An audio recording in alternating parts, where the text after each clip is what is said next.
Greece is waiting for Brussels to hand over the latest part of a massive €240 billion rescue package agreed upon back in 2010.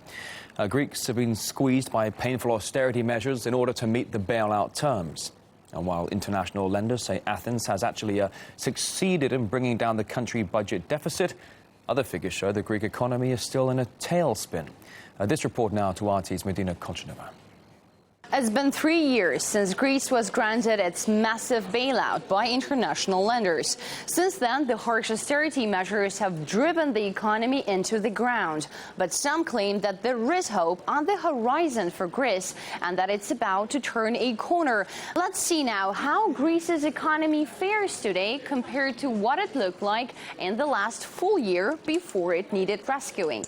Starting with the country's output, GDP, an indicator of the standard of living, that's plummeted almost €50 billion in the last 3 years, while government debt has surged by 45%. So where do the optimists stand? Well, the good news, these measures have improved the country's budget deficit to 3.8%. To put that in perspective, it's now very close to the figure set by the European Union.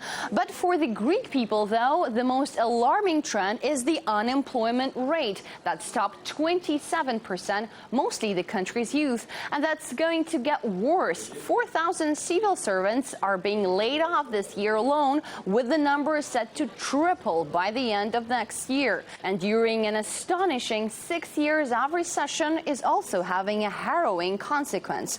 Suicides in Greece, which used to be the lowest rate in Europe, are rising rapidly, mostly among the middle class. Troublingly, people have taken their lives in public, hanging or shooting themselves, or even self-immolation.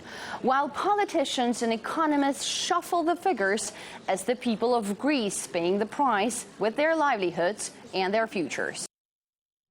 And the crisis in Greece may have led to a boost in suicides. But alongside that, it's also just as hard for the everyday Joe to look after the basic requirements of health and get medicine. RT's Tom Barton reports on this.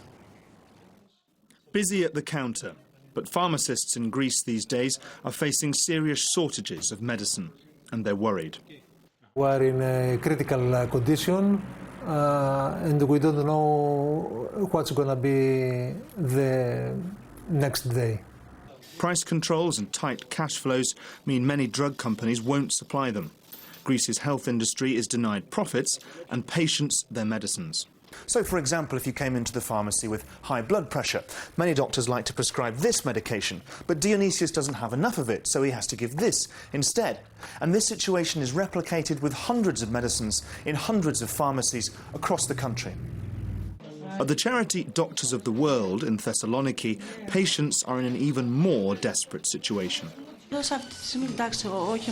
I'm really afraid about the future because I have 2 small children, no insurance, and I just lost my job. I came here because I don't have insurance and the money to pay for my pills, so I'm forced to come, and the situation will only get worse. I went to the pharmacy to buy injections for my baby, but I couldn't find any, so now that I am unemployed, I came here. 45 volunteer doctors a week battle with as many as 2,000 monthly visits in this crowded space. They rely on donations of medicine, donations that are running thin. People who have very serious health problems, such as diabetes or cardiological problems, they have to get their medicine every month, every day. It's very serious for them not to have their medicine. If they do not, they could die. Greeks aren't surprised at any of this anymore. They've seen crisis and austerity reach throughout their society. This is a new thing and makes things even more difficult, and it puts an even more strain on the economy. Strain on Greece's economy, on Greek workers, and now on Greeks' health. Worsening scars of a crisis that seems to cut ever deeper. Tom Barton, RT.